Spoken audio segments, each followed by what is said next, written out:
Good morning and welcome to yet another Mindshift Monday where we talk about finances, family, and just about anything you guys want to talk about. Just remember to leave that comment in the comment section below. We read them all and just give us any ideas that you have. Today we're going to be talking about the Tiny House Boutique, the grand opening. So let's get this thing started.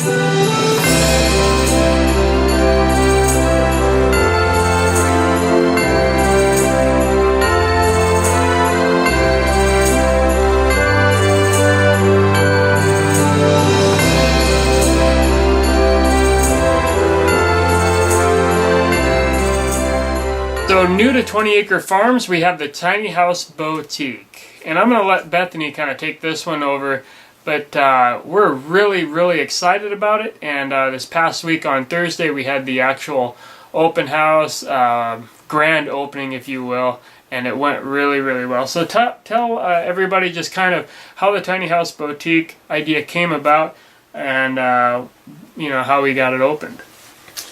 Well, we've kind of been talking about this idea for a long time of actually flipping our big, huge red barn into a farm and country store, and that was kind of our long-term dream. And the more we talked about the logistics and the finances and just the time to be able to make that happen, it just seemed so far off. And so we kind of looked at the tiny house as something that we already have paid off. It's in our driveway. What can we do to make that profitable? Or what can we what can we do with the tiny house to help us kind of get one step further? So kind of just out of the blue, I said, why don't we turn the tiny house into the boutique in the farm and country store instead of doing the barn? And so that's kind of how it came to be. So if you've been following us very long on either Facebook or here on YouTube, you've kind of saw that we did these farmers markets all this last fall.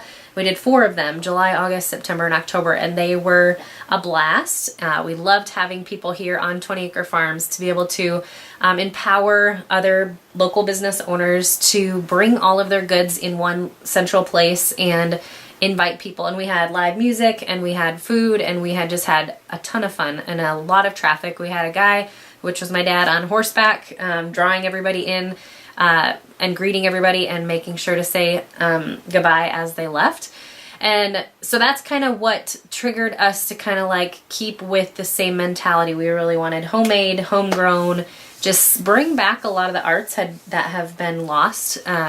A lot of those maybe sewing or crafts or beading or photography, the things that people used to spend a lot of time doing. In homeschool this year, Lincoln and I are learning about U.S. history, and so we're learning about what they did on the Mayflower and what they did when they didn't have electricity and didn't have running water and all these things, and it helps you to realize what truly is important, the small things that you take for granted, as well as the things that they used to do around a campfire together were sew, and the dad probably did more leather work, and the mom, they did a lot of baking together, they did a lot of reading together, they just did a lot of those things together as community. And they brought community together over food, and they shared resources too. And so that's kind of why I love the mission behind our Tiny House Boutique, is kind of pulling together all of the resources of our community, local as much as we can, and we do want it to be a majority USA made as well. And right now we are 100% USA made, and probably I would say 95% local within a 100-mile radius of us, which is amazing because it allows us to be able to know what else is out there, and it allows people that come in and shop in our boutique to get an idea of what kind of resources they have to be able to find something local for a gift or for their house, or maybe a service that they could use, Tiny House Boutique is actually on 20 Acre Farms, and you might be thinking, why would you ever do that? We're out of town. We're in the middle of nowhere, South Dakota, on a gravel road.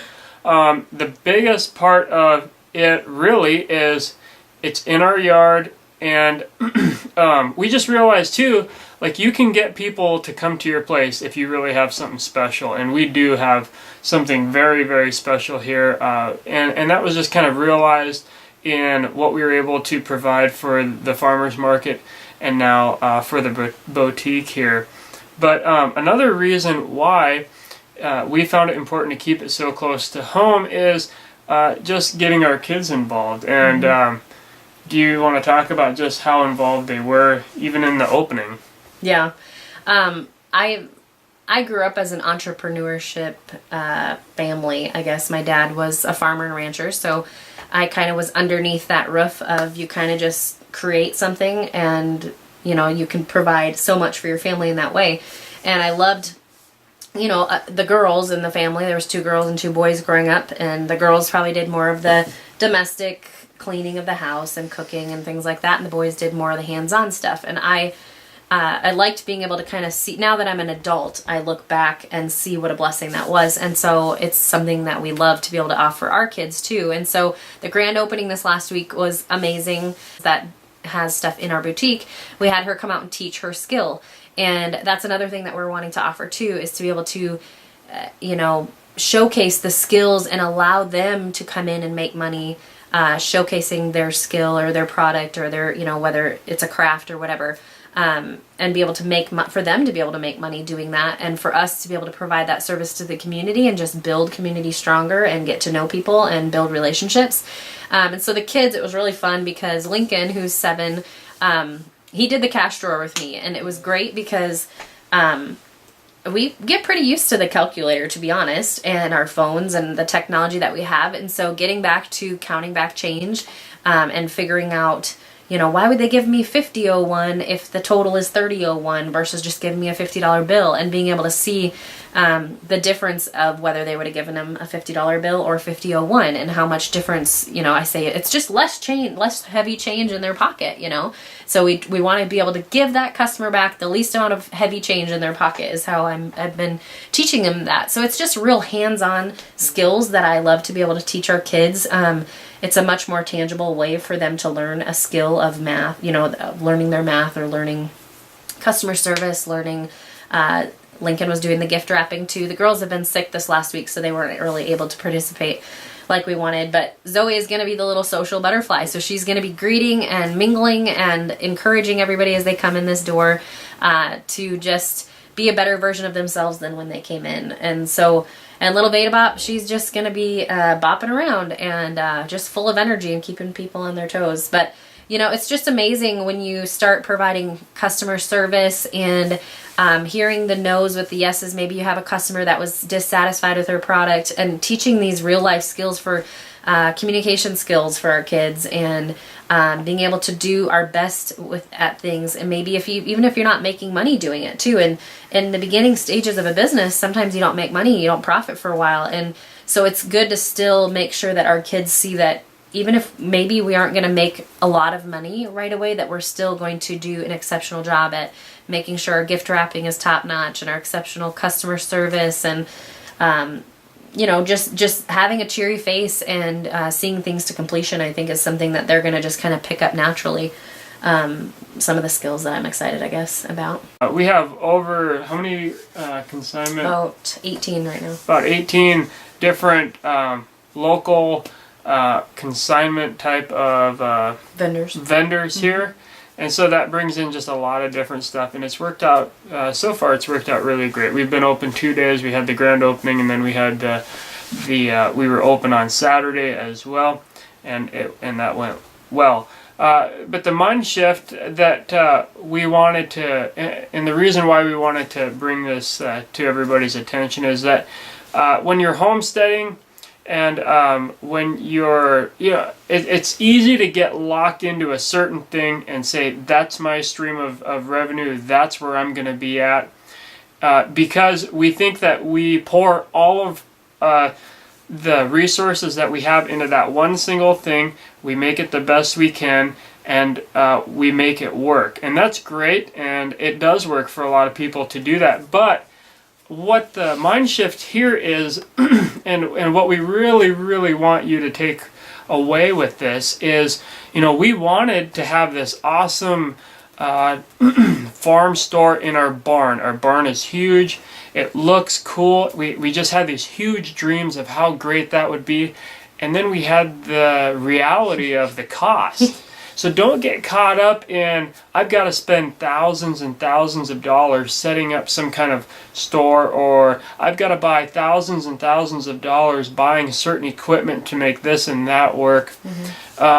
Use what you have, start small, start where you're at, and then grow with how it grows. And for us here in the Tiny House Boutique, that's kind of what it looks like. Is instead of having a huge, awesome, amazing barn for your farm store, that would have been really, really great, and hopefully one day, we'll get to that. We've decided to turn the tiny house into the Tiny House Boutique, and it's cute and it's warm and people love to be here, and so it worked out well. And the startup on that was very, very minimal. Just some things that we're doing, bringing through ourselves. So that's really the mind shift. Shift your mind to look at where you're at right now, to look at what resources you have right now, use those resources to the best of your ability, and then grow along with that. And the way that we want to grow here in the Tiny House Boutique is being able to ship and use online presence definitely for a few of our products to really get some of that happening, so that those people don't always have to come directly to us. And I don't know if you have anything to add to that, or I was thinking just that God has already given you gifts and skills and abilities, and sometimes we feel like we always have to have the gift and ability that somebody else has, or we're always looking for what we don't have. And I think just really kind of searching within and asking the Lord what passions has He already given you inside of your heart, what things that maybe you used to do that could be resurrected. And for us, it was just, we loved getting people together. That's more my skill. Matt's more the person behind the scenes, making sure that everything, we've talked about that before, but making sure that everything kind of comes to be, the mechanicals. There's Teddy outside. The Great Pyrenees dog scared the tar out of us. But Matt's kind of the guy that makes sure that everything happens. He's kind of that step, and I'm kind of more that vision, like I'm way out there. So if it weren't for using the skills that both of us have, it wouldn't really come together. And I think just take a look at what you already have around your house, around your homestead, around your in your family. Look at the strengths that you already have and focus on that and maximize on your strengths. And, we've come together and tried to figure out what are our weaknesses, what are the gaps that need to be filled. And so those kind of things you either need, they need to happen, whether it's sales or whether it's marketing or whether it's networking or whatever it is, the actual nuts and bolts of getting things hung up or whatever it is that you're trying to build. You got to figure out where your loopholes are too, because that's really where you can falter. But don't focus on the negative things that you don't have. Sometimes you just got to fake it till you make it. Yeah, and start small and grow. Yeah, start small is huge, which we are. Tiny house. yeah, absolutely. So we'll leave you with that for this Monday, and next Monday, we've got more big ideas, more big things coming at you. That's right before Christmas, and so can't wait for you to check that out and see the next mind shift that we're going to have. But the takeaway here is definitely shift your mind into where you're at, what you have, the resources that you've already been given.